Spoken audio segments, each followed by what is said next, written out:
ละมาบัดนี้ย้ำนี่ฝนสั่งฟ้าเอิ้นลาหมูเด้อฟุ้งป่าเข้าอยู่นาขจีเขียวกองบาดีย้ำลมตองละน้ำเต็มหน้าป่ามันบอนมาอ่อนซ้อนคือมันมวนละฟังเสียงฟ้าห้องหวนคือศิลาจากแล้วว่าปีหน้าจังพบกันเฮ้ยละทงอีสานย้ำนี้นั้นเห็นแล้วมวนชวนลงไหลยืนคันแท้แนมไก่ไก่นกไก่นาทลาลอนละเบิ่งพุ่นแม่พ่อใหญ่สาเพิ่นลงตอนไปดักป่าบ่อนนาลุมเข้าแตกกอเขียวจุ้มคุมเสียงปลาเข่งดีดบอนปลาซิวหน่อยกะแห้งลายละคิดฮอดเองคิดฮอดน้องและอายผู้ไก่ทิมดินอีสานไปทำงานอยู่เมืองไก่อยู่จังใดนอทางภูมิละข่าวที่วิสั่งมาวุ่นมีหลายสุ่มวุ่นหลายฝ่ายละคันลำบากอยู่เมืองใหญ่กับอีสานบ้านเขามากินข้าวแม่นบายป่าละอยู่บนใดในกันลาสิสุขทอดอกเงินเฮาย้ำใจเงาให้คืนหน้าจำปนป่ากระสุกลงชีวิตคนไทยบ้านคนอีสานเอากันง่ายมาเบิ่งเด้อย้ำตาเว้นคอยบายก็เขาเขียวแสงแดดทองอุ้ยมองแล้วก็แห้งงามละฝูงหมูป่าเต้นตื่นน้ำคันแท้คิวสิเบิ่นอีป่าคอตีเบิ่นตกหลุมขอใหญ่สาเพิ่นดักไว้ละแถวหน้าเทิงหน้าไตแนมไปใส่น้ำล้นปีเสียดายเด้ป่าลูกคอกกะลงนี้เสียงของลุงแม่ป่าเพิ่นถามทวงแม่นข้าวและถามข่าวถึงลูกเต้าสิมาบอกออกพรรษาฝากเงินมาให้พ่อปุ๋ยแน่บ่นอลูกชายโตละหน่อยบ่โดนเสียงกองแรงอยากคู่เจ้าดังมากล้องหวนหวนได้ฟังแล้วสั่งมามวนคือดนตรีกอมทุ่งโอ้ยฟังแล้วแห่งสะอ่อนแล้วนี่แหละคำคาก่อนท้องถิ่นดินอีสานเป็นวิมานของคนจนแม่นนั่งโพนกระสุกลำละยามฝนลาป่าพ่อน้ำไหลลงซ้ออยู่คนนี้กลับมาเด้อน้องพี่แต่งชุดสีน้อโกโกมาเดินทางหมายทงนาเด้อคนขายเด้อเด้อแฟนเด้อ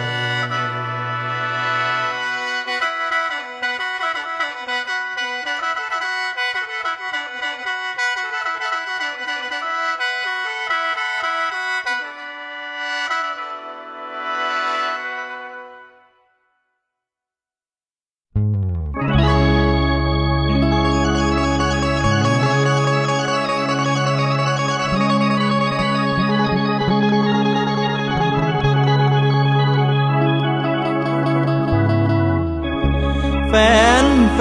น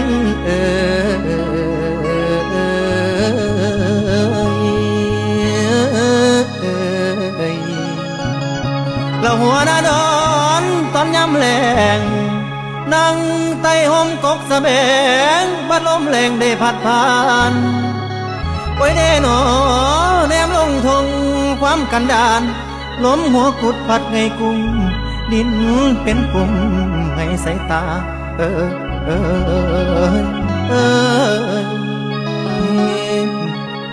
แล้วคือรอดเด้ คือทอดแฟนผู้ขาผู้ลาทินเดอดินดอนจากนาดอนเข้าเมืองกรุงบนมุ่งเฮืองอยู่เมืองป่าแล้วลืมเพียงนาแล้วบ่น้องลืมหน้าน้องแล้วสันทีลืมแล้วบ่ตั้งแต่กี้เฮาเคยเกี่ยวอย่างรักกัน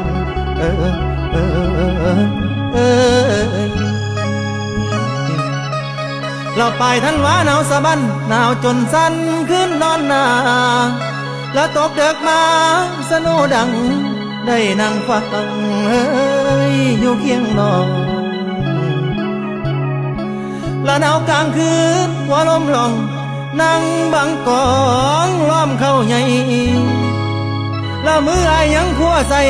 เธอตกใจหยิบข้างทองชายลงห้องพ่อพองดา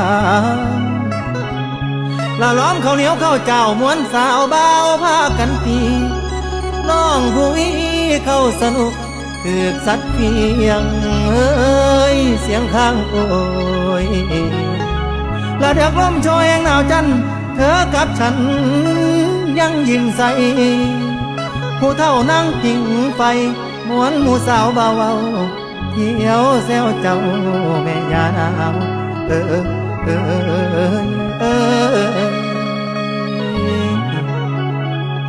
เราเสร็จจากนาเข้าขึ้นเราเจ้าผัดว่าสิลงกรุงต้นมันสูงท่อกอสอใจบ่พอหาเงินเพิ่มเราลืมความเดิมละบ่น้องก่อนไปหันมาบ่คงยิ้มเศร้าๆท่าน้องแน่และเดี๋ยวนี้เหลือน้อตั้งแต่ภาพความหลังบ่นั่งเบาวันใดเจ้าสิอวยมาหรือไปลงไฟสองจาเป็นสาวสายอยู่ในกรุงลืมผ้าถุงแพร่ลายเจ้าเปลี่ยนใจละบ่นอลาชายยังพอได้ยังท่าใกล้สิฮอดพฤษภาเบิดลมแรงฝนสิอวยเราฝากสายลมบอกน้องด้วยให้มาช่วยพอหุดหน้าสัญญารอโอ้ยสู่พี่เจ้าผู้นี้ให้ขึ้นบ้าน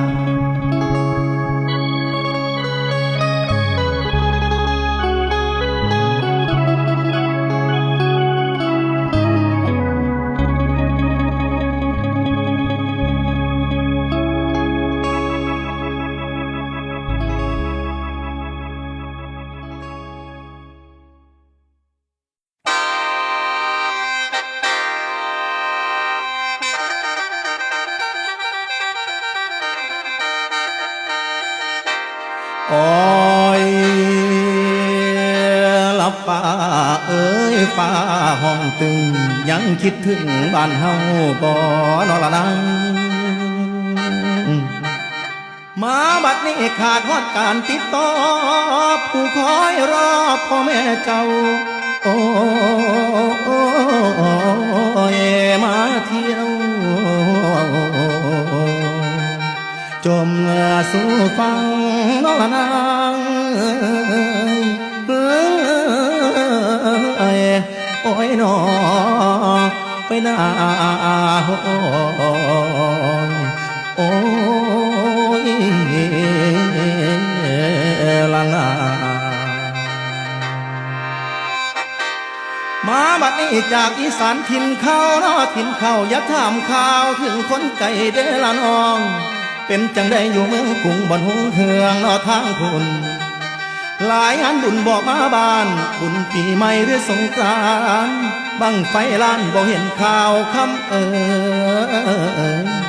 หูบ่น้องพ่อแม่เจ้าเพิ่นเที่ยวจมคิดถึงแล้วฝากคำถามซึ่งลูกปลาแม่อยู่แนวใดฝากของไปให้แนวมัดลูกแม่อาเพิ่นมาบ้านเราว่าทำงานอยู่ตึกไกลแม่โทรไปปันเบอร์เปลี่ยนคำได้บ่น้อของฝากไปกับหมู่เพื่อนแม่จำได้เจ้ามากตายมีทั้งต้มหน่อไม้แม่ผูกใส่น้ำพุงเห็ดบ่แบ่งกินพ่อเม็ดลูกมักแหงแม่แพงไว้หมกปลาใส่ซิ้วกุ้งอยู่ในถุงเจ้าเห็นบอกคำเถิงบักกอกบักขอแนวหาได้แม่ส่งมาบอกข่าวมาในลูกหลาได้รับบ่นอกของกินน้ำตารินอายคนฟังเป็นห่วงอายเด้อน้ำเจ้าสู่บ่ถอยเด้อสองเท่างานหนักเบาบอกเคยจมแดดกะทนฝนกะกลมมีลมฝ่าจังหวะถอยลูกหัวไก่ผัดมิดจอยน้อมิดจอยคึดจักหน่อยบ่น้อใจโทรกลับไปบ่เปลืองลายคักกันใดดอกพี่น้องเห็นเล่าของเล่าถาผู้ใดมากระทำข่าวคำเมื่อยามบ้านแน่จากข่าวขอให้พ่อแม่น้องเพิ่นมีหน้าแม่นของใสบ่มีเงินให้พ่อแม่ก็ได้ขายข้าวไหมแม่ยังเหลือว่าแต่เมื่อมายามเพิ่นสังคำเมื่อน้ำลายหรืออันหลายแทบบ่ลาบอกพอลาได้จักวางแน่บ่ลาหยุดปีละครั้งบอกพอได้แน่บ่นานตั้งใจหามือวางน้อมือวางไปยามแม่ผู้คอยหาเรื่องทำนาบ่ไปเฮ็ดบ่ว่ายังเพิ่นทำได้หรือหลงใจอยู่เมืองฟ้าใส่ของมีราคาเพลินเดินห่างจังมิดมีเปลี่ยนไปชอบ KFC ลืมของฝากอีแม่จอยสันบ่ลาจังบ่มาหากวันใจอ่อนลาน้ออ่อนลากลับมาพักนอนตากเดินเพิ่มพลังในหัวใจอยู่บ่อนใดสิคือบ้านลาเป้าอีสานผู้เฮือนไกลยังจริงใจอยู่คือเก่ากลับมายามพ่อแม่เจ้าโอ้ยให้เล่ายิ้มแม่นอิ่มใจน้อละนาง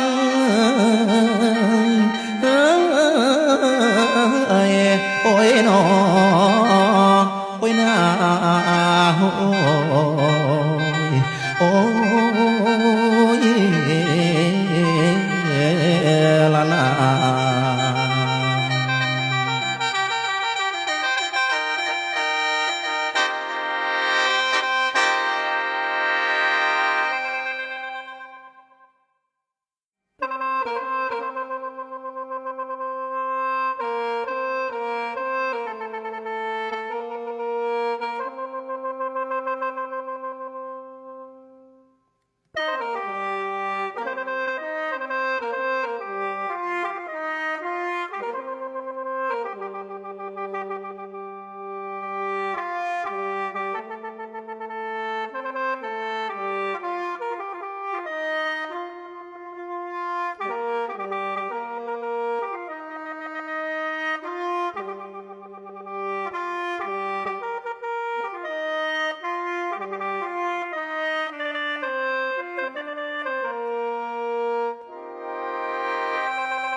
สา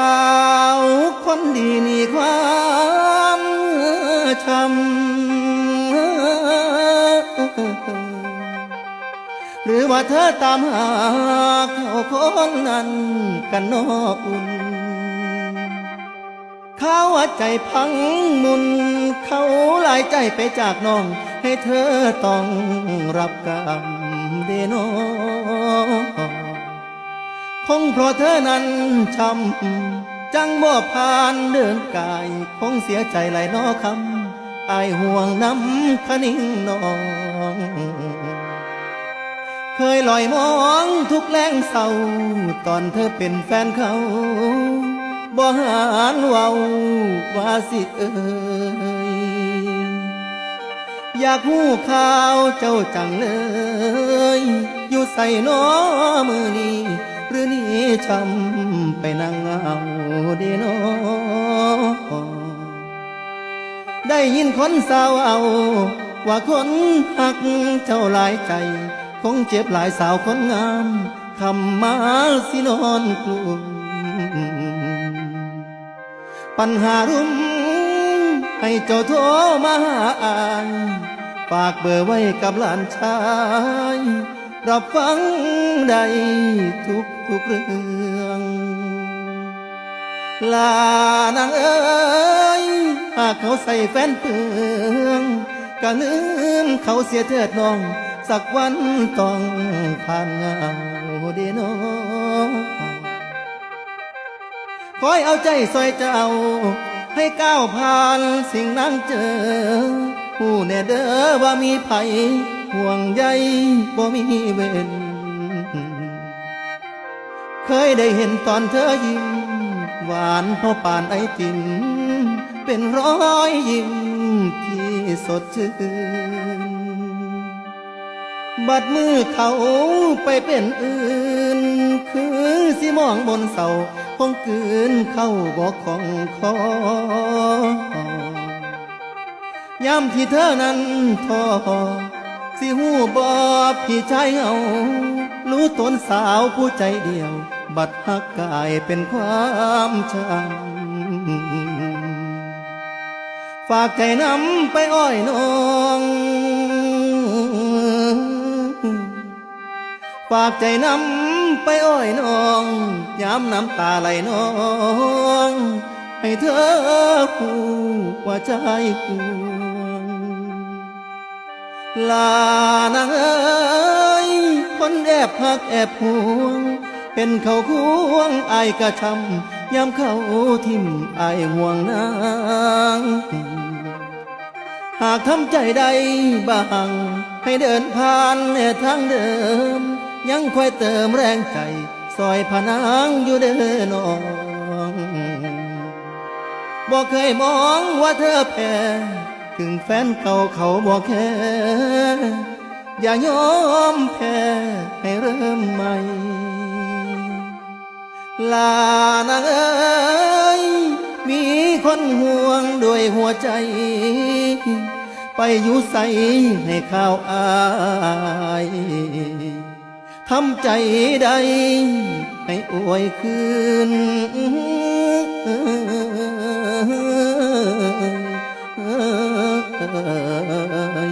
เด้อนาง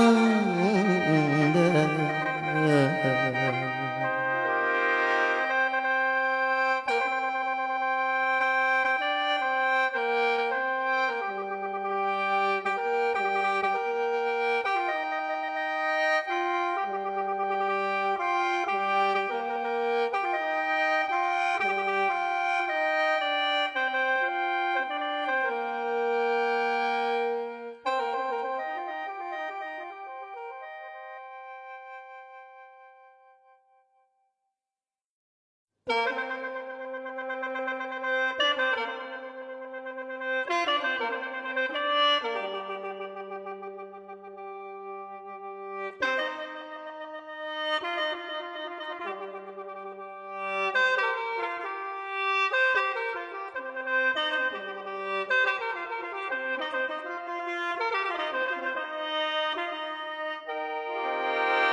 หนาวหัวใจย้ำลมตองหัวลมซาเดือน12เป็นมาฟ้องอีหยังนอ รือว่าสายลมสอมาสุนกายแต่ละครั้งจังเย็นจอยเข้าใส่ใจเดโนละหูเหตุผลว่าสายลมเป็นห่วงอายอยากบอกข่าวสาวคนไกล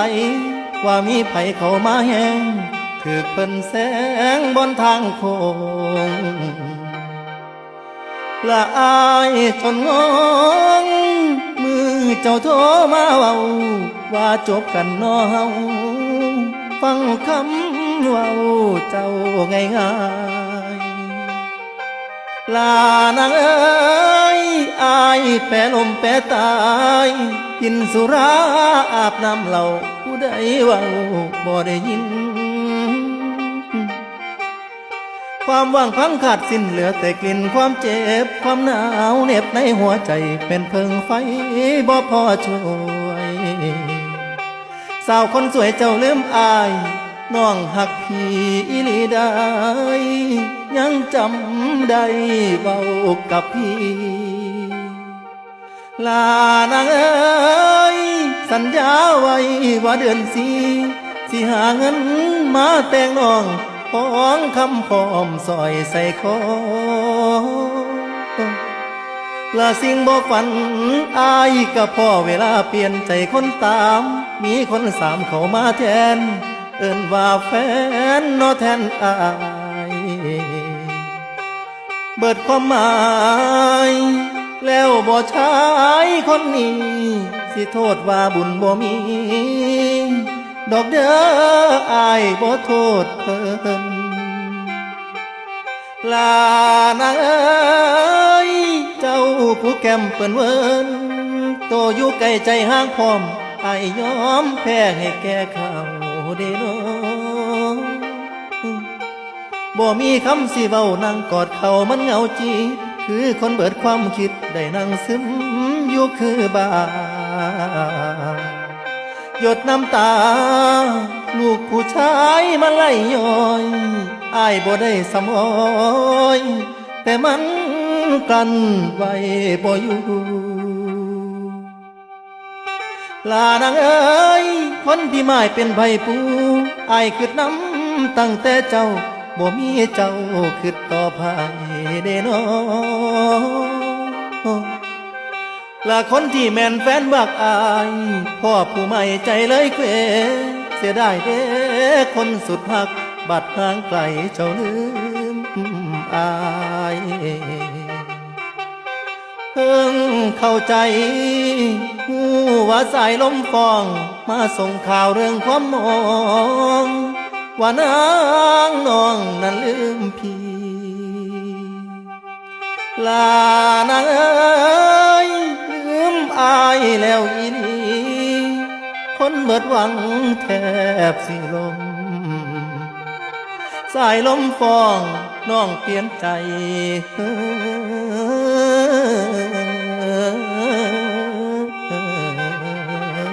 เดนอนี่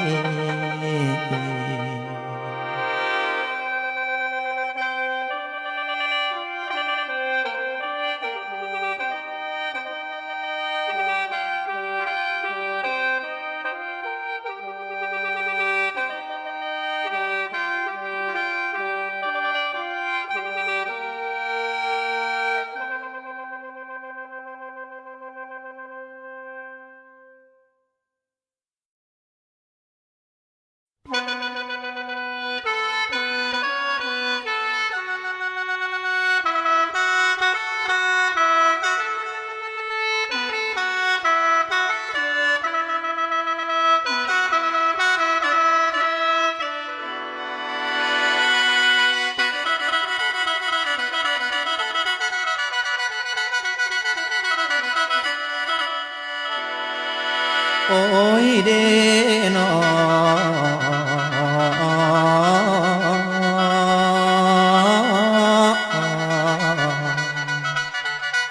ลามาบัดนี้พายกระเป๋าลงไกลบ้านไกลจากถิ่นความกันดานทำงานจางจนลาลอยลางานหนักมาคิดเป็นหน้าแม่จอยจอย คือเตือนคอยให้ฝ่าฟังโอ้ยละนักหรือเบาสู่บ่ยันเมื่อยจนสั่นถึงตาลายละวอนเจ้านายจงเห็นใจให้อภัยเอ้ยคันงานสาละย้อนทางนาเด้อพี่คนบ่ดีมีน้ำน้อยละคันสิอยู่รอคอยคนบ่มาฝ่าบ่พร้อมเงินอ้อมไว้ก็คอยสูญ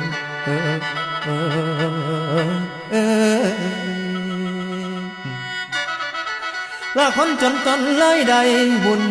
เพื่อนเคยอุ่นปานนอนน้ำละนาเคยทำแกนปานหินนอนนั่งกินบ่มีได้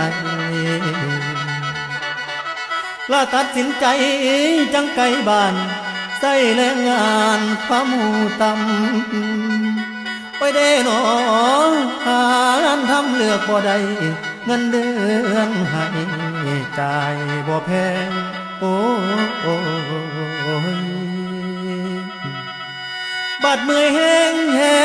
งอยากคืนบ้านคิดพ่อความกันดานหัวใจเอ่ยสั่งมาอ่อนเด้นอละสั่งมาห่วงอาวรเงินส่งเมื่อกะเถื่อน้อยติดตัวไว้กะบ่หลาย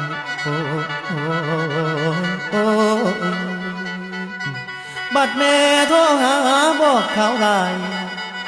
แล้วแม่โทรหาบอกข่าวลายเงินล้านไหลให้เฮาเตรียมลูกแม่เอ๋ยแม่ก็จนเดินทางไกลสิเพิ่งไว้มีเพียงเจ้าและคือต่อน้ำเดินทางเขาในนาเฮาบ่ได้เกี่ยวเสียดายเด้เหลือของเดียวเข้าปองแอวยังแถวน้อยมองบ่ตาย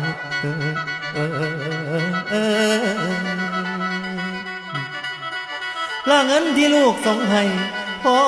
ใส่ใจทั้งยากินแม่เป็นวินบัดยามนอนโอ้ยย้อนคืดหลายจนตาขาดละโดนปานใดสิคืนบ้านคำเว้าแม่ยังกังวานว่าทางเราเขาเหลือน้อยโอ้ยได้หนอจนน้ำตาลูกย้อยใจเย็นจ้อยย้อนคืดนำแม่ผมเอ๋ยทุกข์เท่าใดปัดแห้งซ้ำย้ำมาเติมนอคนจนสารวนในใจอุกบัดหมู่ส่วนเอ้ยว่าเมื่อบานละมาคืดน้ำมันดาเดคืดพอดแม่ลายเดหมู่เมื่อบานสิจอบซ้อมละเราสินั่งคอยมองละคือสินั่งนอขอมอโอ้ยคอยท่องส่องเบิ่งทางโอ้ยเด้นอ